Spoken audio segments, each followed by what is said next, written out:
Anurag Sharma and welcome to our YouTube channel Aradhya Online Study Point. And today's class we are going to finish our exercise 3.3 जिसके मैंने 2 question छोड़े हुए थे. And after that I will explain elimination method. उससे related examples करेंगे. Then we'll move to next exercise. Right? So exercise 3.3 का question number 3 का part number 4 और part number 6 5th मैंने cover कर दिया है. ठीक है? उनको छोड़ा था मैंने. अब cover करते हैं. क्वेश्चन क्या है उसको रीड करो, क्योंकि मैंने लास्ट वीडियो में आपको ये बताया था कि टैक्सी चार्जेस से रिलेटेड कुछ आपको डिस्कशन करना है जिससे कि आपका कंसेप्ट बिल्कुल क्लियर रहे. ऐसा नहीं कि सिर्फ बस क्वेश्चन ये वाला आता है तो ये आप कर पाओगे. अगर क्वेश्चन थोड़ा चेंज होकर आ गया तो कैसे करेंगे, पूरा डिटेल में समझते हैं उस चीज़ को. क्वेश्चन क्या है कि टैक्सी चार्जेज इन अ सिटी किसी सिटी के अंदर टैक्सी के चार्जेस किस वे में है. It consist of a fix charge together with charge for distance covered. For a distance of 10 kilometre total charge पे किया किसी ने 105 rupees. For a distance of 15 kilometre total charge पे किया 155. तो आप बताओ कि वो फिक्स चार्ज क्या था और पर किलोमीटर का क्या चार्ज लग रहा है. और अगर ये फाइंड करने के बाद आपको बताना है कि अगर मान लो कोई पर्सन जाता है 25 किलोमीटर जर्नी करता है तो कितना चार्ज देगा. आप लोगों ने टैक्सी का एक सीन देखा होगा. अगर हम टैक्सी कैब बुक करते हैं, आती है हमारे वहाँ पे, अगर आप बैठ के भी उतर गए ना उसके अंदर कुछ ना कुछ चार्ज लगेगा. ये नहीं कह सकते आप कि भाई आप टैक्सी लेके आए हो, मैं बैठा हूँ उतर गया, कोई आपने डिस्टेंस कवर तो किया ही नहीं, आप 1 मीटर भी मत चलो यार. मैं कह रहा हूँ कि टैक्सी आई, आप बैठो और सिर्फ उतर जाओ और मत बैठो. आप बुला भी लिया आपने टैक्सी को वहाँ पे तो भी कुछ ना कुछ चार्ज लगेगा अगर आप कैंसिल भी करते हो तो. इसका मतलब कि टैक्सी वाला जब आप बुक कर रहे हो आप उनकी सर्विस ले रहे हो. ठीक है, जब आप उनकी सर्विस ले रहे हो इसका मतलब कुछ चार्ज तो आपको देना पड़ेगा. तो वो होता है फिक्स चार्ज. और उसके बाद में पर किलोमीटर का चार्ज अलग लगता है. समझ गए इस चीज़ को. ये चीज़ आप लोगों ने नोटिस किया होगा जब आप कभी ने कैब बुक की होगी. तो अपने 9th क्लास में कुछ क्वेश्चन होते हैं जिन क्वेश्चन में क्या होता है कि फर्स्ट किलोमीटर का चार्ज ज़्यादा लगता है, बाद वाले किलोमीटर चार्ज आपने देखा हो सब्सिक्वेंटली डिफरेंट होता है. वो भी एक तरह से फिक्स चार्ज ही हो गया.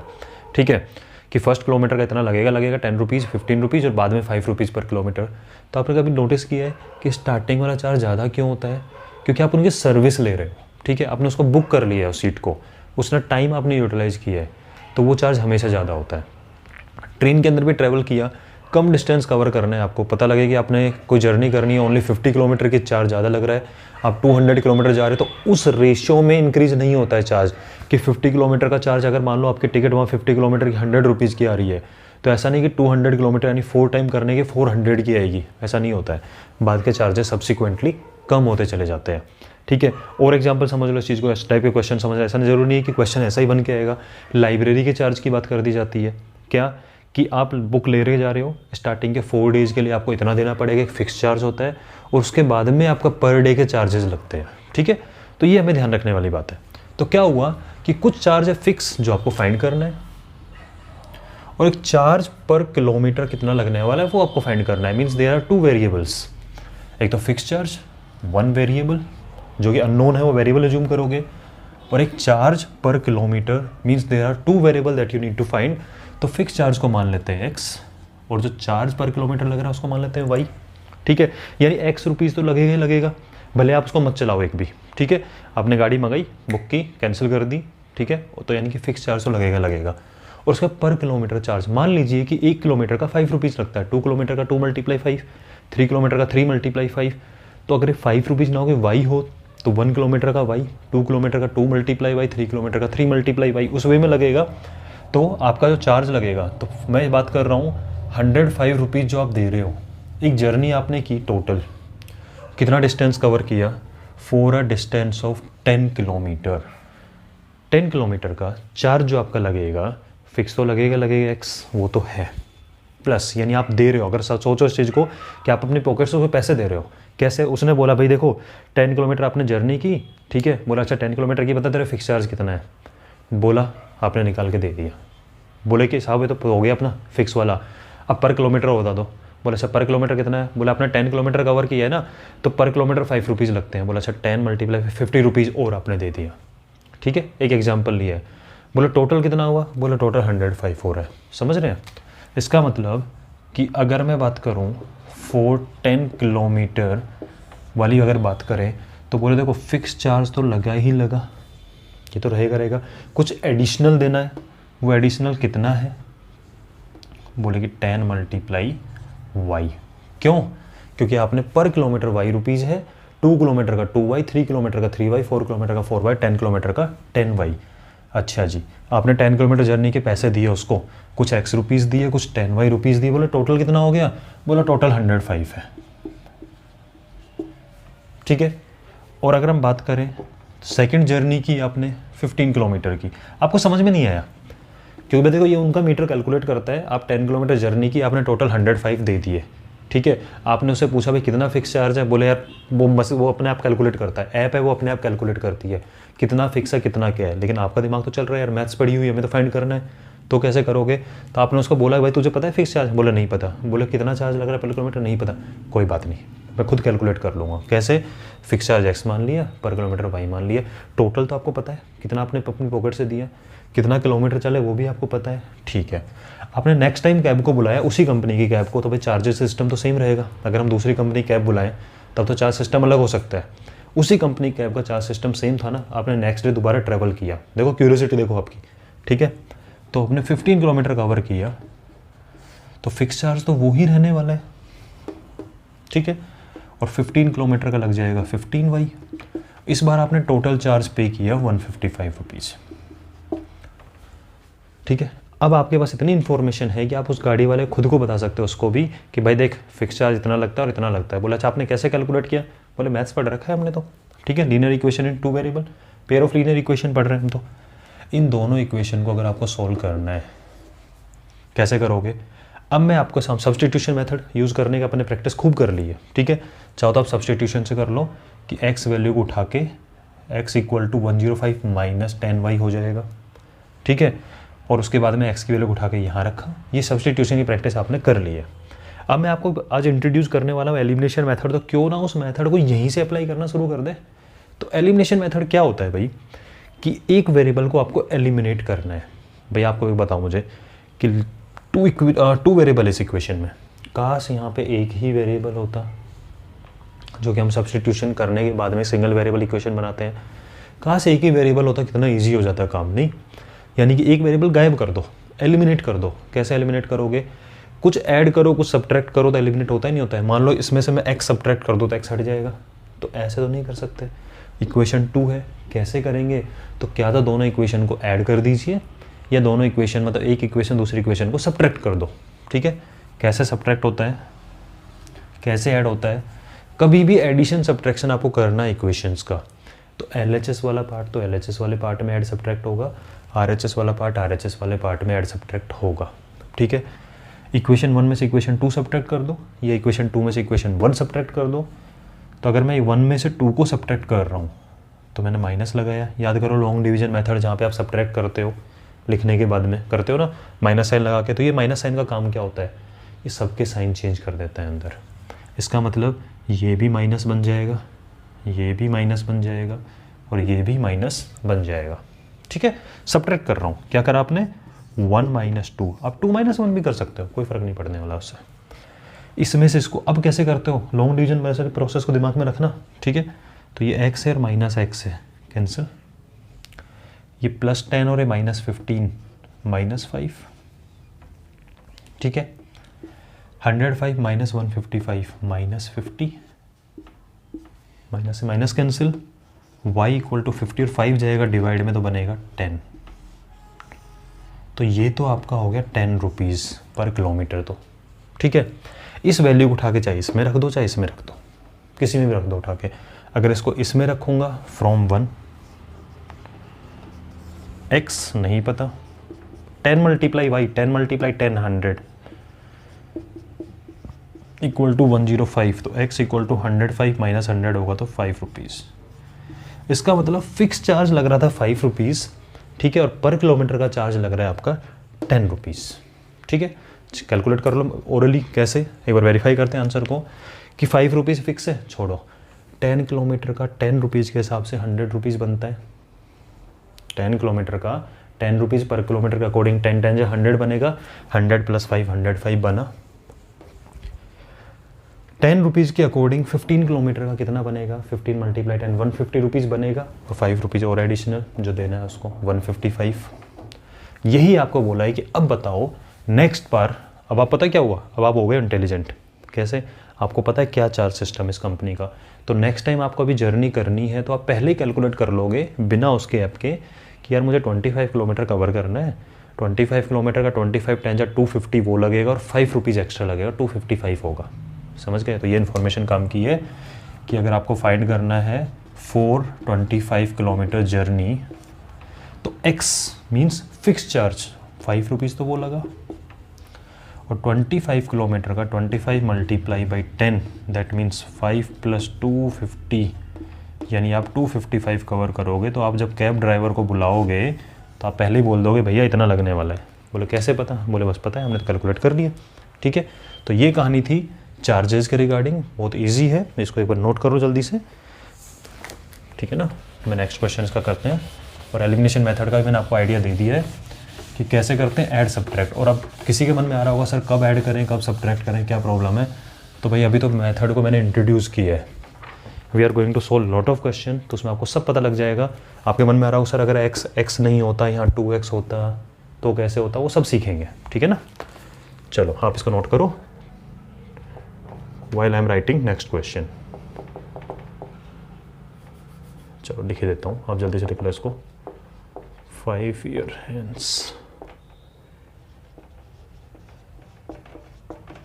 आपको क्वेश्चन लिखने की नीड नहीं है बिकॉज यू हैव NCERT। ठीक है, और सबसे बेस्ट तो ये रहेगा कि बुक लेके साथ में बैठ जाओ तो ज़्यादा अच्छा है।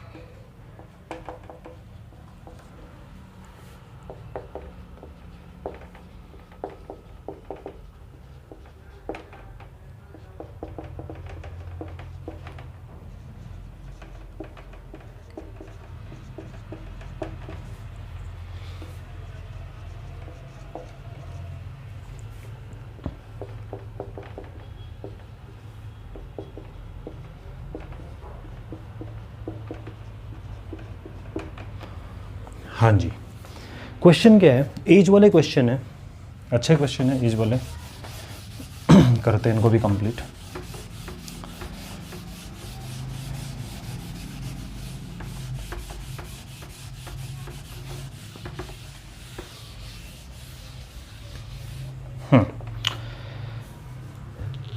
कुछ वर्ड्स हैं, इन वर्ड को आपको ध्यान देना है, बच्चे कंफ्यूज हो जाते हैं इन वर्ड को देख सर हैंस का मतलब क्या है।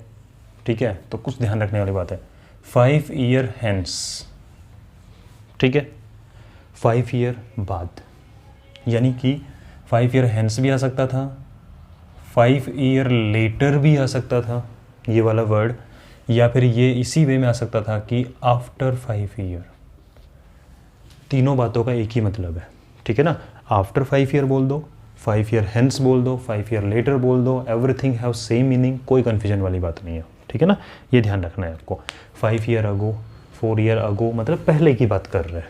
ठीक है, और एज वाले क्वेश्चन में एक चीज़ ध्यान रख लेना, कभी कभी ऐसा होता है कि 2-3 लोगों की एज के रिलेशन आपस में रहते हैं, हम कंफ्यूज हो जाते हैं क्या करना है। भाई सिंपल सी बात है, आज जिसकी जो एज है हमें नहीं पता उनके बीच में क्या रिलेशन वो क्वेश्चन के अकॉर्डिंग आएगा, बट कभी ऐसा है ना 4 year hence यानी 4 year बाद, तो 4 year बाद अगर हमें कुछ भी नहीं पता ना, इतने नॉलेज तो ज़रूर होती है कि 4 year बाद उसकी एज 4 year इंक्रीज़ हो जाएगी, 2 year बाद उसकी एज 2 year इंक्रीज़ हो जाएगी यानी +2 हो जाएगा, 5 year बाद उसकी एज में +5 होने वाला है। आज अगर कितने का भी हो, इतना श्योर है 5 year बाद उसकी एज 5 year तो इंक्रीज होगी, ये ध्यान रखने वाली चीज़ है।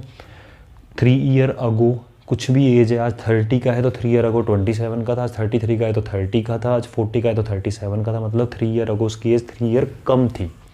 ये छोटी छोटी बात है जो ध्यान रखना है।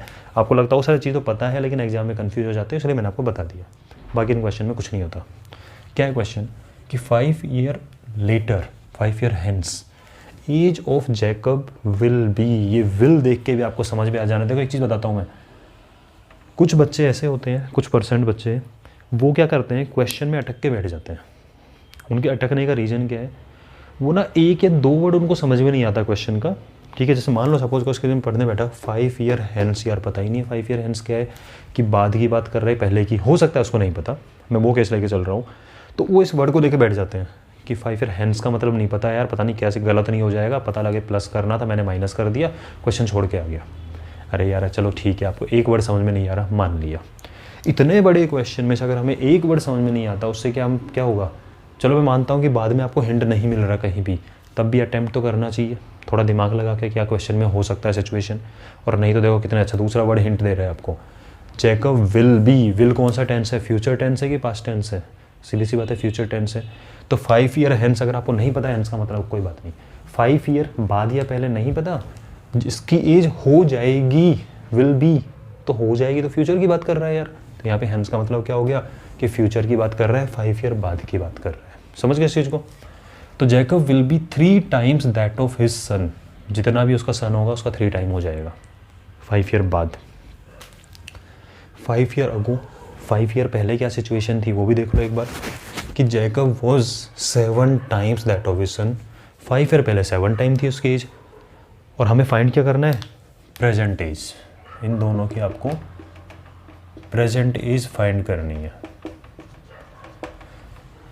तो ऐसे क्वेश्चन के अंदर एक सबसे सिंपल तरीका होता है, अगर मान लो यहाँ पे प्रेजेंट एज नहीं पूछी, कभी कभी क्वेश्चन चेंज करके क्या बोल देते हैं कि find their age 10 year hence, उनकी एज 10 ईयर बाद कितनी होगी।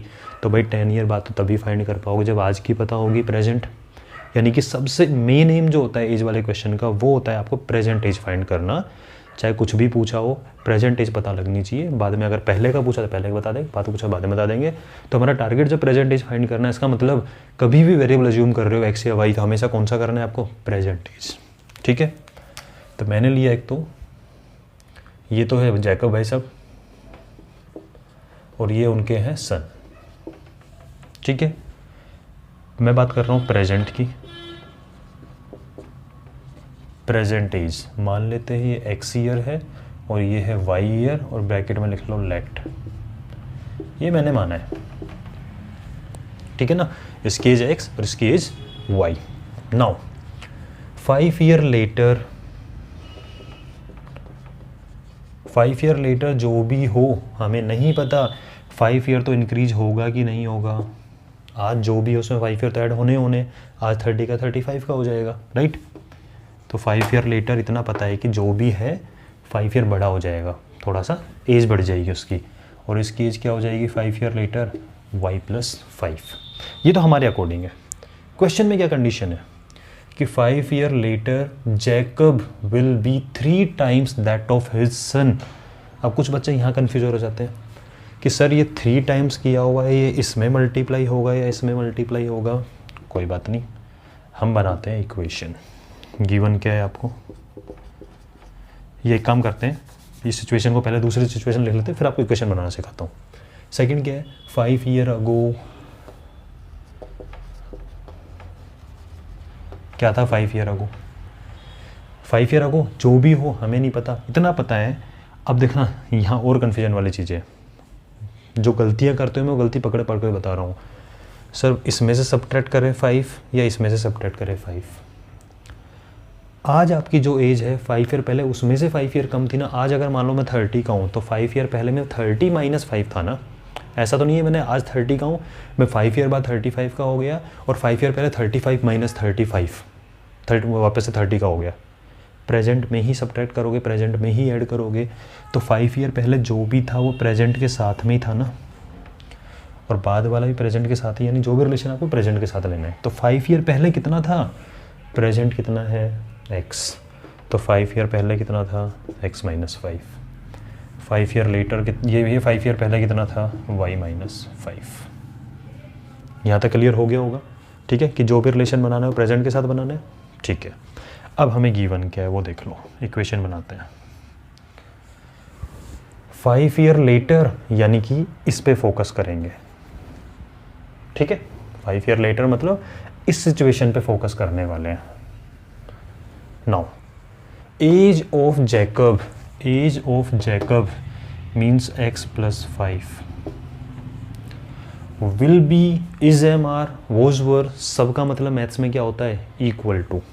ठीक है, इसका मतलब क्या होता है, इक्वल टू। तो जैकब, एज ऑफ जैकब ये लिख दिया, will be means equal to, 3 times means 3 multiply, जो लाइन चल रही है उस लाइन को बना रहा हूँ मैं। ठीक है, जैकब की age will be equal to 3 times 3 multiply his son, और सन की एज कितनी है भाई y प्लस 5, यहाँ से इक्वेशन बनाओ तो this is x plus 5 equal to 3 multiply y plus 3 multiply 5। Distribution लगाना, यहाँ भी मिस्टेक करते हैं कि 3y प्लस 5 लिख देते जल्दबाजी के अंदर। भाई 3 बाहर है, प्रसाद है, इनको भी मिलेगा और इसको भी मिलेगा, ठीक है। 3y प्लस 15, y को इधर उठा के लाओ, 5 को उधर लेके चले जाओ, तो x minus 3y equal to 15 minus 5 will be 10, equation number 1, ठीक है। नाउ एंड और क्या गिवन है आपको, 5 ईयर अगो मीन्स इस सिचुएशन पे बात करेंगे, 5 ईयर अगो, ठीक है। जैकब 5 ईयर अगो मीन्स ये सिचुएशन पे लेके आ गए। Jacob age means x minus 5, was means equal to 7 times means 7 multiply his son की एज, ठीक है, and that is y minus 5। So x minus 5 equal to 7 multiply y 7y minus 7 5 से 35, ठीक है। y को इधर लाओ, इसको उधर लेके जाओ, दैट मीन्स x तो है, 7y इधर आएगा, माइनस का बनेगा माइनस 35, और ये उधर जाएगा तो प्लस 5 बन के जाएगा। माइनस 35 प्लस 5 इज माइनस 30, ठीक है। ये आपके 2 इक्वेशन बन गई है, ये सारी सिचुएशन है आपकी, और हमें पता है प्रेजेंट एज है x एंड y। अब देखो जी इसके अंदर थोड़ा सा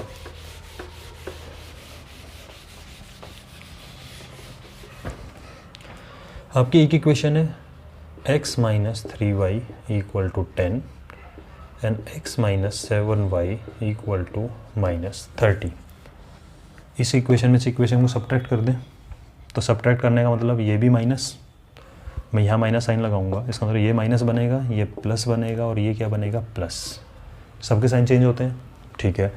x और माइनस एक्स मिलके 0, माइनस 3n प्लस 7, नए साइन को कंसिडर करते हैं, minus 3n plus 7 is plus 4, 10 plus 30 is 40, y equal to 40 divide by 4 is 10।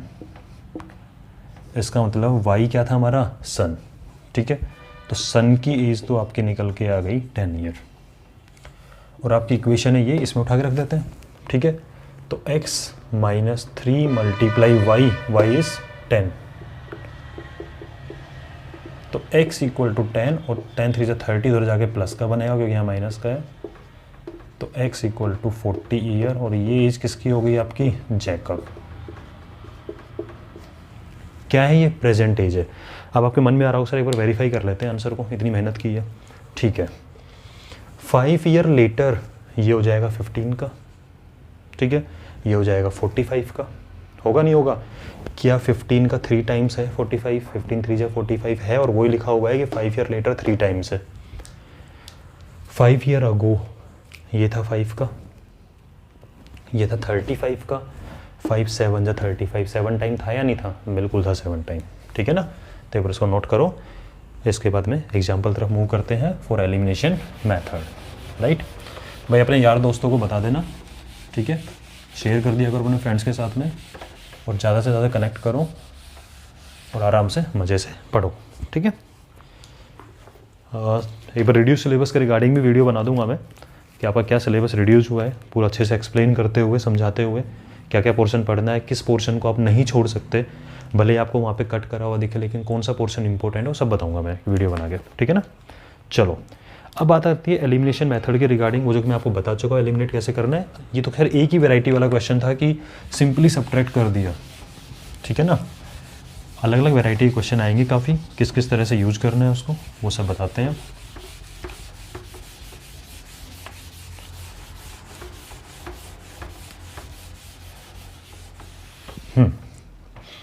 Example number 11, और इस एग्जाम्पल नंबर 11 में एक इंपॉर्टेंट कंसेप्ट आने वाला है, इनकम सेविंग एक्सपेंडिचर, वो थोड़ा ध्यान रखना है।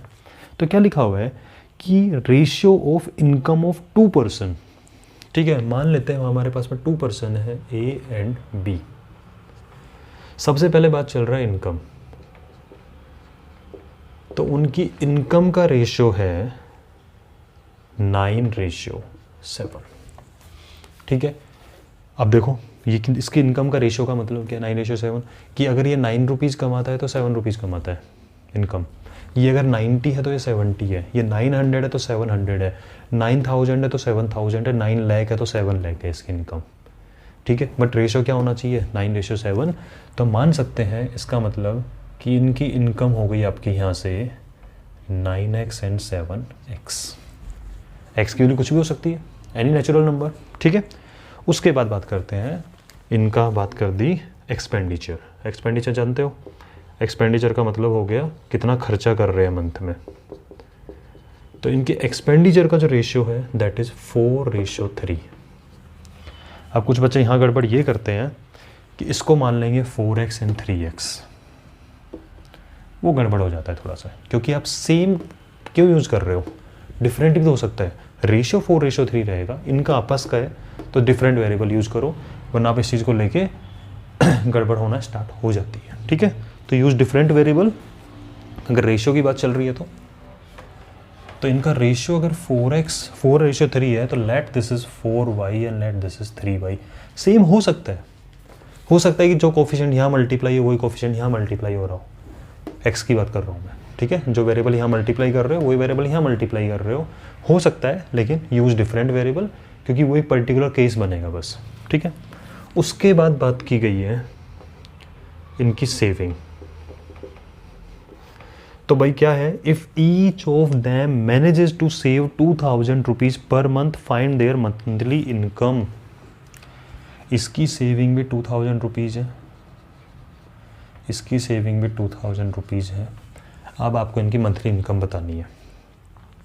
सेविंग क्या होती है, मान लो सपोज करो कोई पर्सन 100 रुपीज़ इनकम है उसकी पर डे, 100 रुपीज़ कमा के लाता है, जिसमें से 80 रुपीज़ खर्च हो जाते हैं उसके, तो सेविंग कितना हो गया, 20 रुपीज़। इसका मतलब इनकम में से एक्सपेंडिचर को अगर हम सब्ट्रैक्ट कर दें, हमारे क्या मिल के आएगा, सेविंग बनती है। ठीक है, तो इनकी सेविंग आपके अकॉर्डिंग कितनी होनी चाहिए, इनकम माइनस एक्सपेंडिचर, यही होता है। सेविंग क्या होती है, इनकम माइनस एक्सपेंडिचर। ठीक है, इसकी इनकम कितनी है, बोला सर 9x, एक्सपेंडिचर कितना है 4y, इसकी इनकम कितनी है 7x, एक्सपेंडिचर कितना है 3y। अरे ये क्या हुआ, हमारे अकॉर्डिंग सेविंग इतनी आ रही है लेकिन एक्चुअल में सेविंग कितनी है, ये है। इसका मतलब दोनों चीज़ें सेम है भाई, ये भी सेविंग है इसकी, ये भी सेविंग है, and both things are same. ये भी सेविंग है, ये भी सेविंग है, बोथ थिंग्स आर सेम। इसका मतलब ये आपस में इक्वल, ये आपस में इक्वल। ठीक है, that means this 9x minus 4y equal to 2000 and this 7x minus 3y and that is also equal to 2000। अब आपके मन में आ रहा होगा सर आपने अब तक सब्ट्रैक्ट कर रहे थे, इसको भी सब्ट्रैक्ट कर देते हैं। अब एलिमिनेशन मेथड थोड़ा सा डिटेल में। ठीक है, चलो आपने सब्ट्रैक्ट कर दिया, मैं आपके तरीके से बता रहा हूँ एक बार। मान लो आपने सब्ट्रैक्ट कर दिया बिना सोचे समझे कि एलिमिनेशन है तो सिर्फ सब्ट्रैक्ट करते हैं। सब्ट्रैक्ट किया, ये माइनस बना, ये प्लस बना, ये माइनस बना, 9x माइनस 7x 2x आ गया, minus 4y plus 3y minus का y आ गया, और ये हो गया 0।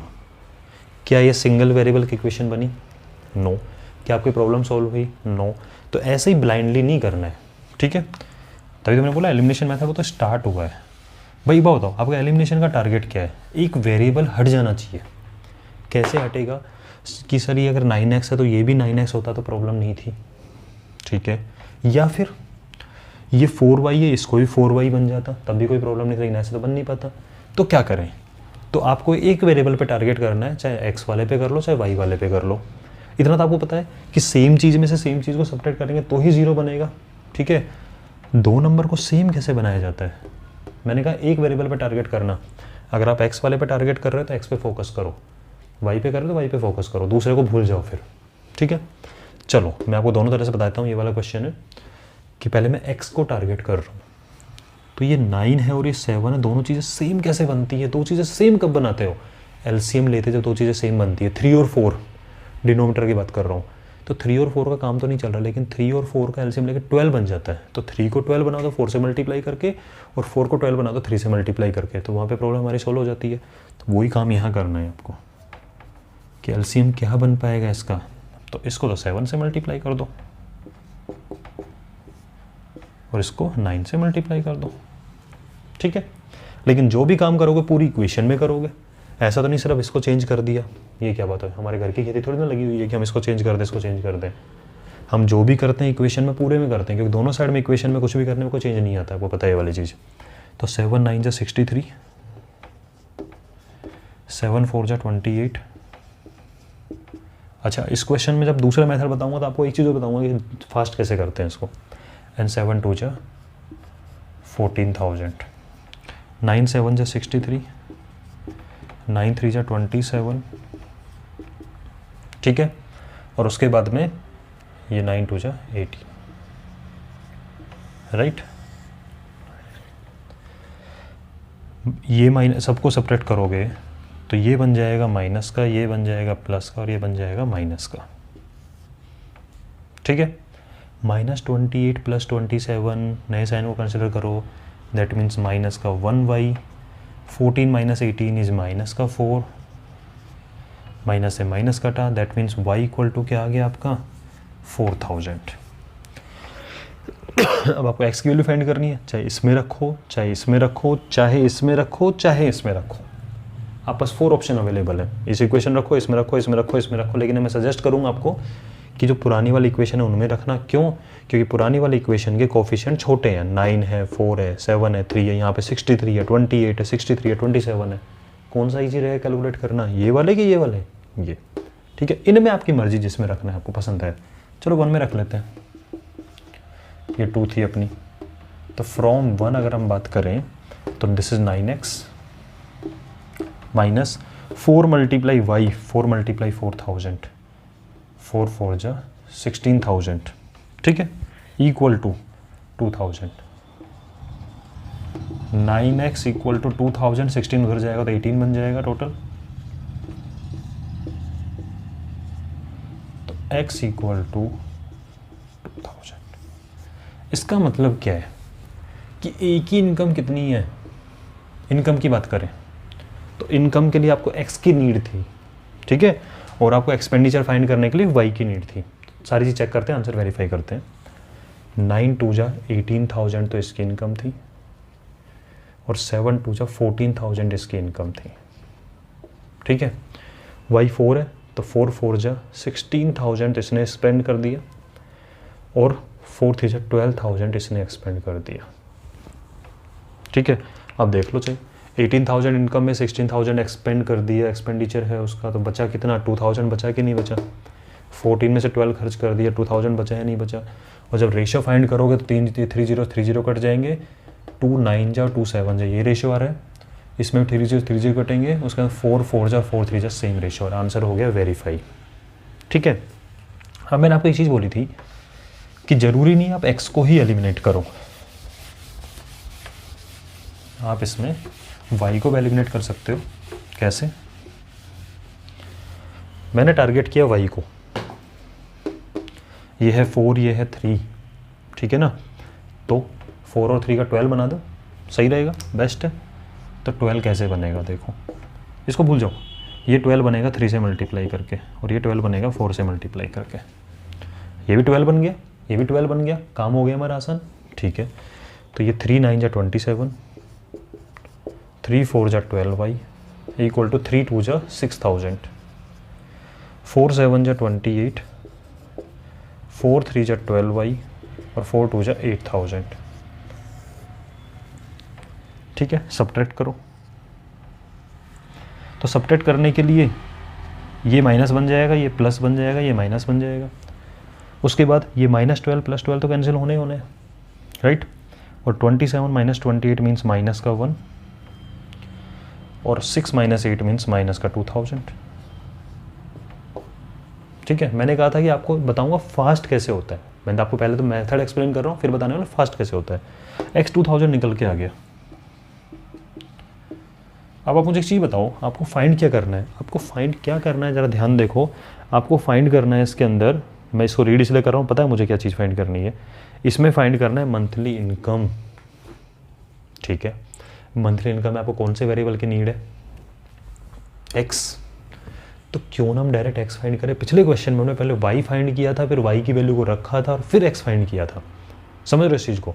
तो जब आपको एक्स की ही नीड है ओनली, क्योंकि मंथली इनकम पूछी है, जब एक्स की ही नीड है तो क्यों ना डायरेक्ट एक्स आए। आया कि नहीं आया एक्स डायरेक्ट? अब एक्स डायरेक्ट कैसे आता है? जब वाई हट जाता है। तो इसलिए जब आपको एक्स फाइंड करना हो तो वाई को हटाओ, वाई को एलिमिनेट करो, वाई पे टारगेट करो, वाई को भगा दो, जो भी है इक्वल बना के इसको कोफिशिएंट को ऐड सब्ट्रैक्ट जो करना है वाई को टारगेट करो जब एक्स फाइंड करना है, और जब वाई फाइंड करना हो तो एक्स को टारगेट करो। समझ गए इस चीज़ को? तो इसलिए इस वाले क्वेश्चन कितना जल्दी हो गया है। दूसरी चीज़ क्या थी, अगर कभी ऐसा लगे कि सर कोई फ़र्क नहीं पड़ रहा कि एक्स निकालने वाई तो निकालना ही पड़ेगा, वाई निकाला एक्स तो निकालना ही पड़ेगा, तब कैसे देखेंगे जल्दी कैसे होगा? तो भाई एक चीज़ देख लेना, जिसके कोफिशिएंट छोटे छोटे हों, ये 4 और 3 था, 9 और 7 था, छोटे कौन से ये हैं उसको टारगेट कर लो, क्योंकि एलसीएम लेना ईजी होता है छोटे नंबर का। समझ रहे इस चीज़ को? ठीक है ना? तो एक्स किलो 2000 से वापस वही निकल के आएगा। तो राइट इट डाउन।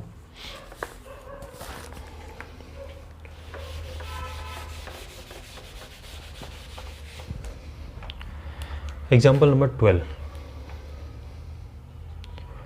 और 12 में आपको एक बढ़िया चीज़ मिलेगी देखने को, 2x plus 3y equal to 8, 4x plus 6y equal to 7। Question में क्या लिखा हुआ है? Use elimination method to find all possible solution of following pair of linear equation. आपको इसके जितने भी सॉल्यूशन पॉसिबल हैं वो सब आपको निकालने हैं। जब बात आ गई सॉल्यूशन की, पॉसिबल सॉल्यूशन, तो आपके मन में आ रहा होगा सर पॉसिबल सॉल्यूशन तो एक चीज़ है, क्या तो हो सकता है नो सॉल्यूशन हो, यह हो सकता है इनफाइनाइट सॉल्यूशन हो, यह हो सकता है यूनिक सॉल्यूशन हो। तो जो भी सॉल्यूशन आपको फाइंड करेंगे, तो जैसा कि स्मार्टनेस अगर आपको दिखाओ, तो मैंने आपको ऑलरेडी बता रखा है कि सबसे पहला आपका वर्क होना चाहिए इसके अंदर, ये चेक करना कि भाई सॉल्यूशन निकल भी रहा है कि नहीं निकल रहा है। ठीक है, पता लगे सॉल्यूशन निकल भी नहीं रहा और फालतू में परेशान हो रहे हो। ठीक है, तो एक चीज़ तो हमें वो देखनी, सॉल्यूशन निकल रहा है या नहीं निकल रहा है। एग्जाम्पल, चलो ठीक है, आज का लास्ट क्वेश्चन ही है, उसके बाद कल वाली क्लास में एक्सरसाइज 3.4 उसके रिलेटेड एग्जाम्पल करेंगे, एक एग्जाम्पल बचेगा। ठीक है, तो देखो सीधा से बताऊँ, पहले तो 2/4 मीन्स 1/2, 3/6 मीन्स 1/2 एंड -8/-7। क्या बोल दिया मैंने? माइनस बोल दिया। बोलो सर तो प्लस लगा हुआ है। अरे भाई चेकिंग करने के लिए इनको इधर लाओगे नहीं लाओगे? लाते ना, तो उस चीज़ के लिए मैंने ऑलरेडी माइनस बोल दिया। ठीक है, and 8/7, 1/2 equal to 1/2 not equal to 8/7, a1/a2 equal to b1/b2 not equal to c1/c2। यानी यहाँ पे साथ रखा, यहाँ पे धोखा दे दिया। क्या होता है, कोई सॉल्यूशन निकलता है प्रॉब्लम का? नहीं निकलता। पैरेलल लाइन तो आना तो आएगा इसका नो सॉल्यूशन। ठीक है, चाहो तो आप इस क्वेश्चन को, अगर आता है कि फाइंड सॉल्यूशन, तो आप सिंपल सी कंडीशन चेक करके बता दो, as a1/a2 equal to b1/b2 not equal to c1/c2, that means no solution. But हमें प्रैक्टिस करनी है, इसलिए हम करके देखते हैं इसको भी। क्या, किसको टारगेट करें, एक्स को या वाई को? बोल सर किसी को कर लो। कैसे? कि भाई एक्स को टारगेट करेंगे तो दोनों को 2 और 4 का एलसीएम 4 होता है, तो 4 बनाने का ट्राई करना है, तो सिर्फ इसको मल्टीप्लाई करोगे 2 से। और वाई को टारगेट करना है तो कोई बात नहीं, 3 और 6 का एलसीएम 6 होता है, इसको मल्टीप्लाई करो 2 से। तो बात तो सेम आने वाली है। तो मैंने क्या किया, इस इक्वेशन को 2 से मल्टीप्लाई। अब आपके मन में आ रहा होगा सर जरूरी, देखो कितने सिनेरियो निकल रहे हैं कि कभी कभी ऐसा होता है कि हमें कोई मल्टीप्लिकेशन की नीड नहीं होती, सिंपली ऐड सब्ट्रैक्ट करने पे हो जाता है, यानी जब कोफिशिएंट ऑलरेडी इक्वल हो। कभी कभी ऐसा होता है कि दोनों इक्वेशन को मल्टीप्लाई करना पड़ता है, जैसे लास्ट क्वेश्चन में किया। कभी कभी ऐसा होता है कि ओनली वन इक्वेशन को मल्टीप्लाई करना है। कभी कभी ऐसा होता है कि आपको, जैसे आप सब्ट्रैक्ट कर रहे हो, कभी कभी ऐसा होगा आपको ऐड भी करना होगा इक्वेशंस को। ठीक है ना, वो भी देखेंगे। तो मैंने इसको 2 से मल्टीप्लाई किया, क्यों? मैंने x को टारगेट किया, तो 2 को 4 बनाना है, इन दोनों का एलसीएम 4 है, तो 2 4 तो 2 से मल्टीप्लाई करके ही बनेगा। और इसको 4 बनाना है तो ऑलरेडी 4 है, इसको क्या बनाओगे? तो 2 2 जा 4x, 2 3 जा 6y एंड 2 8 जा 16। इस इक्वेशन में से इक्वेशन को सब्ट्रैक्ट कर दो, तो ये माइनस माइनस माइनस, 4 में से 4 गया, ख़त्म। 6y माइनस 6y 0, ये भी ख़त्म, ये भी ख़त्म। यानी यहाँ क्या बचा आपका? ठन गोपाल 0। ठीक है, और 7 माइनस 16 होता है माइनस का 9। ये क्या निकल गया भाई? 0 इक्वल टू -9 ऑलवेज फॉल्स।